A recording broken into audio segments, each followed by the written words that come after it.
हम लोग बात कर रहे थे एनसीईआरटी किताबों के बारे में।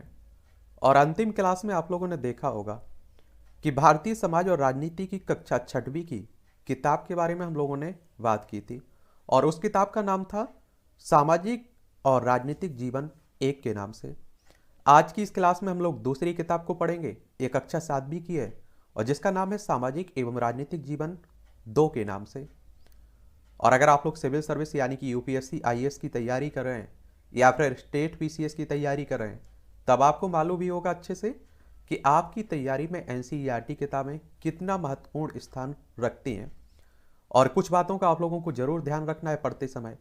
एक तो आप लोग याद रखिए कि सबसे पहले आप लोग जिस भी सब्जेक्ट को पढ़ते हैं तो कक्षा छठवीं से लेकर 12वीं तक की सभी किताबें एक धारा में उसे पढ़ लीजिए। ऐसा मत करिए कि पहले कक्षा छठवीं की सभी सब्जेक्ट की किताबें पढ़ रहे हैं, फिर सातवीं की, फिर आठवीं की। ऐसा मत करिए, इससे आपको आपका लय भी नहीं बन पाएगा और आप लोगों को समझ में भी अच्छे से नहीं आ पाएगा। जैसे अगर आप लोग भूगोल की किताबें पढ़ रहे हैं तो पहले कक्षा छठवीं की पढ़िए, फिर सातवीं की पढ़िए, आठवीं की पढ़िए, नौवीं की पढ़िए, 10वीं, 11वीं, 12वीं, इस तरह से क्रम से आप लोग पढ़िए। फिर जब भूगोल कवर हो जाता है तो दूसरा सब्जेक्ट उठा लीजिए आप लोग। एक काम आप लोग जरूर करिए। दूसरी बात आप लोगों को याद रखनी है कि पहली बार जब आप लोग किताब को पढ़ रहे हैं तो कोई नोट्स बनाने का काम आपको नहीं करना है। नॉर्मल तरीके से बड़े ध्यान से आप लोगों को एक एक शब्द को देखते हुए पढ़ना है, उसे ध्यान से देना है, ठीक है। और जब एक दो बार आप लोग एनसीईआरटी किताबें पढ़ लेंगे तब आप लोगों की समझ में आएगा कि अपने नोट्स में किन पॉइंटों को आपको शामिल करना है। ये भी याद रखिएगा, क्योंकि जब अभी पहली बार आप लोग एनसीईआरटी किताबों के नोट्स बनाने बैठेंगे ना, तो पहली बार में पूरी किताब का किताब उतार देंगे आप नोट्स पर, क्योंकि आपको लगेगा कि सभी महत्वपूर्ण पॉइंट हैं आप लोगों के लिए। तो अधिकतर नोट्स बनाने का काम अपने दिमाग में करना है। और नोट्स तो उन्हीं पॉइंटों का बनाया जाता है जो हमें लंबे समय तक याद ना रहे, या परीक्षा के टाइम जब परीक्षा नज़दीक हो उस समय रिवीजन की ज़रूरत महसूस हो, उन्हीं को हम लोग शामिल करते हैं नोट्स में। अगर आपके दिमाग में यूपीएससी से संबंधित कोई भी डाउट है और कुछ भी नहीं जानते आप लोग, तो यूपीएससी एग्जाम के नाम से जो प्लेलिस्ट सूची बनी हुई है इसे कवर कर लीजिए। इसमें बहुत सारी क्लासें डली हुई हैं और हर सवाल का जवाब आपको यहाँ मिल जाएगा। एमपीपीएससी वालों, आप लोगों के लिए भी एमपीपीएससी एग्जाम के नाम से जो प्लेलिस्ट सूची बनी हुई है इसमें क्लासें डली हुई हैं। और एनसीईआरटी से संबंधित कोई भी डाउट है, कौन कौन सी पढ़नी है, और इन सबको टेलीग्राम पर डाल दिया गया है। तो NCERT books for UPSC PCS के नाम से जो प्लेलिस्ट सूची बनी हुई है इसे आप लोग कवर कर लीजिएगा। और जब आप लोग दुकान पे खरीदने जाएं तो इस तरह का कवर पेज इसका देखने को मिलेगा, ठीक है। और देखिए एनसीईआरटी आपका बेस मजबूत करती है, आपको समझाती हैं। और ये सामाजिक विज्ञान आप लोग समझ सुने हैं ना, उसी की किताब है सामाजिक एवं राजनीतिक जीवन दो, कक्षा सातवीं के लिए है। और इसमें जो आंकड़े रहते हैं बहुत ही विश्वसनीय रहते हैं, बड़े रिसर्च करके लिखी जाती हैं किताबें। राष्ट्रीय शैक्षणिक अनुसंधान और प्रशिक्षण परिषद के द्वारा लिखी जाती हैं और विश्वसनीय संस्था है। इसके प्राइस की बात करें तो 65 रुपये की मिलेगी, आप लोग खरीदने जाएंगे तो।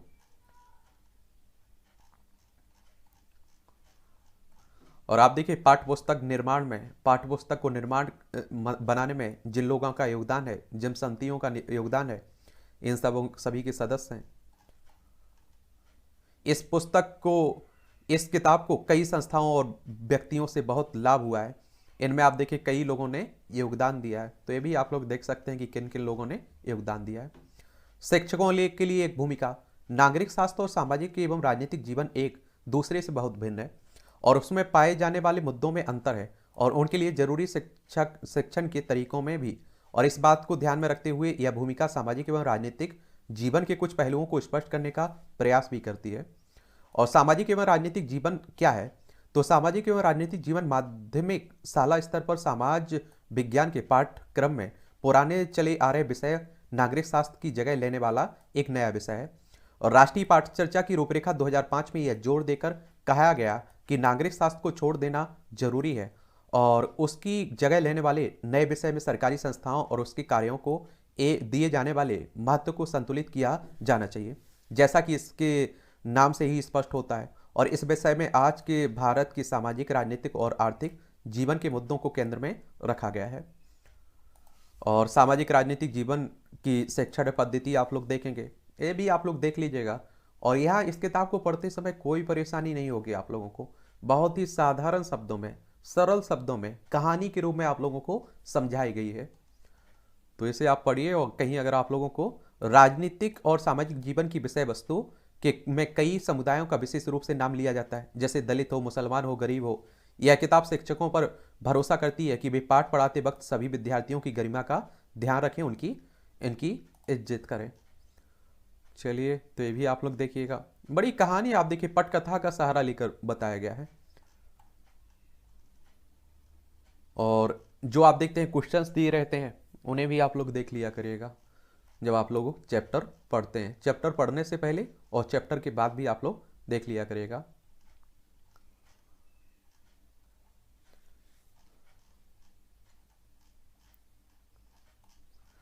देखिए, भारत के संविधान की उद्देशिका है, हम भारत के लोग भारत को एक संपूर्ण प्रभुत्व संपन्न संपन्न समाजवादी पंथनिरपेक्ष लोकतांत्रिक गणराज्य बनाने के लिए तथा उसके समस्त नागरिकों को सामाजिक, आर्थिक और राजनीतिक न्याय, विचार, अभिव्यक्ति और विश्वास, धर्म और उपासना की स्वतंत्रता और प्रतिष्ठा और अवसर की समता प्राप्त कराने के लिए तथा उन सब में व्यक्ति की गरिमा, राष्ट्र की एकता, अखंडता सुनिश्चित करने वाली बंधुता बढ़ाने के लिए दृढ़ संकल्प होकर अपनी संविधान सभा में आज तारीख 26 नवंबर 1949 को इद्दत द्वारा इस संविधान को अंगीकृत, अधिनियमित और आत्मर्पित करते हैं।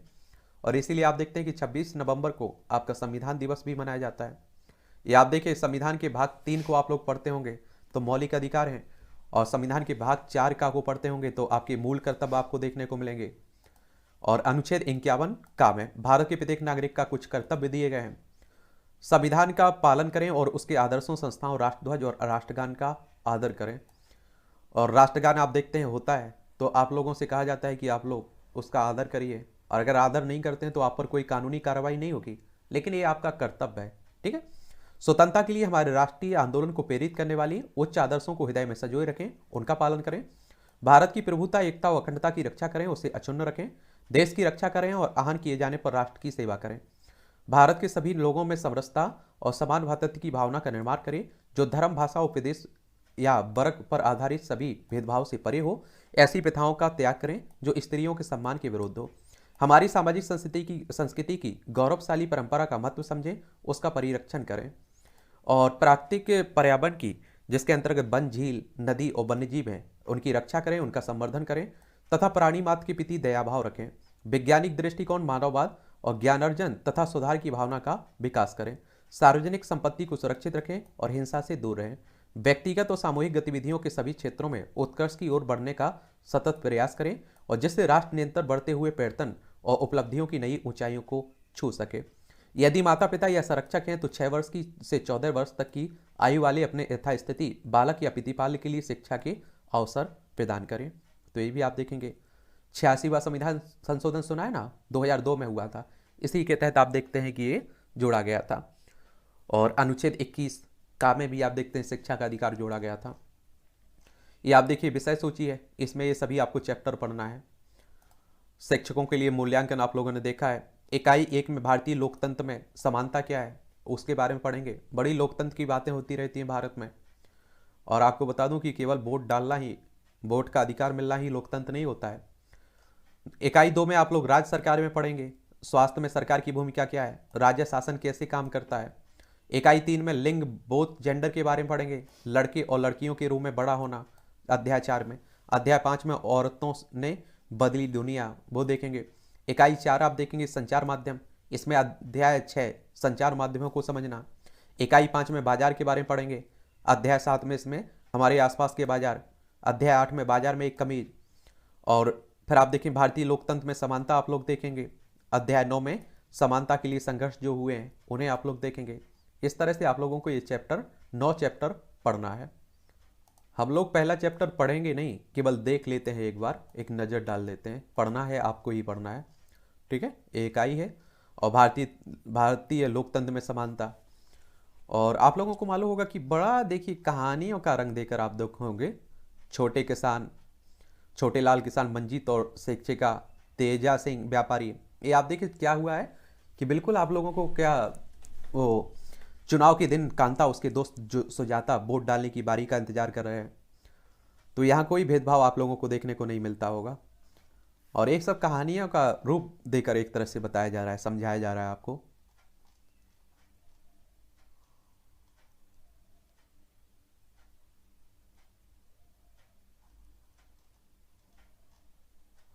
मताधिकार, मताधिकार की समानता, सार्वभौमिक वयस्क मताधिकार कहा जाता है।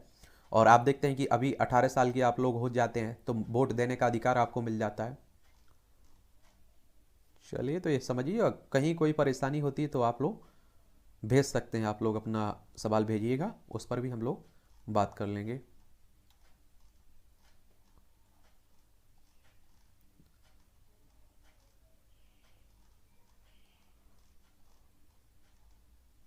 हमारे यहाँ आप देखते हैं संविधान सबको बराबरी की बात करता है, लेकिन आप देखते हैं जो पीछे छूट गए थे उन्हें आगे बढ़ाने के लिए, सबके सामने मुख्य धारा में जोड़ने के लिए कुछ खास प्रावधान भी कर देता है। और B.R. अम्बेडकर साहब आप देखते हैं कि संविधान के पिता कहा जाता है, उनका बड़ा योगदान है।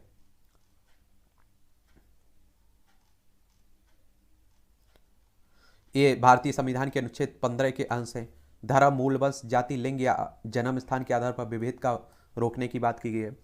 यानी कि कहने का मतलब है कि धर्म, आपका कोई भी धर्म हो, आपकी कोई भी मूल वंश हो, जाति हो, लिंग हो, जन्म स्थान हो, इस पर, इसके आधार पर कोई भेदभाव नहीं किया जाएगा। राज्य किसी नागरिक के विरुद्ध केवल धर्म, मूल वंश, जाति, लिंग, जन्म स्थान या इनमें से किसी के आधार पर कोई भेदभाव विभेद नहीं करेगा।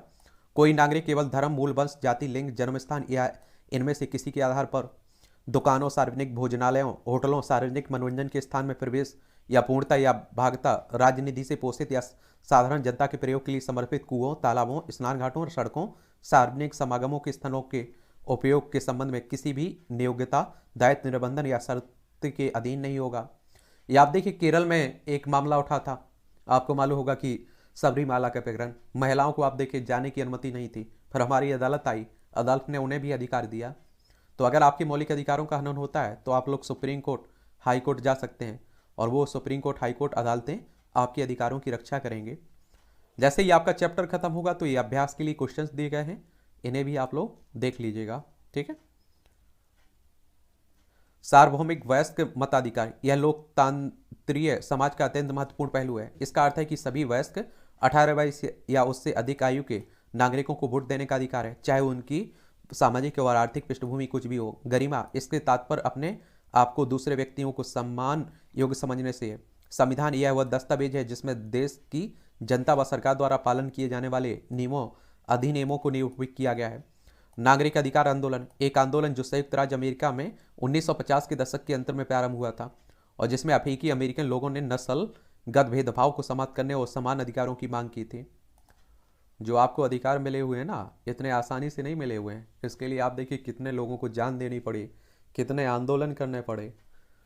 तो इस तरह से आप देखेंगे कि एक कक्षा 7वीं की सामाजिक एवं राजनीतिक जीवन भाग 2 के नाम से जो दूसरी है किताब, उसके बारे में हम लोगों ने बात कर ली है।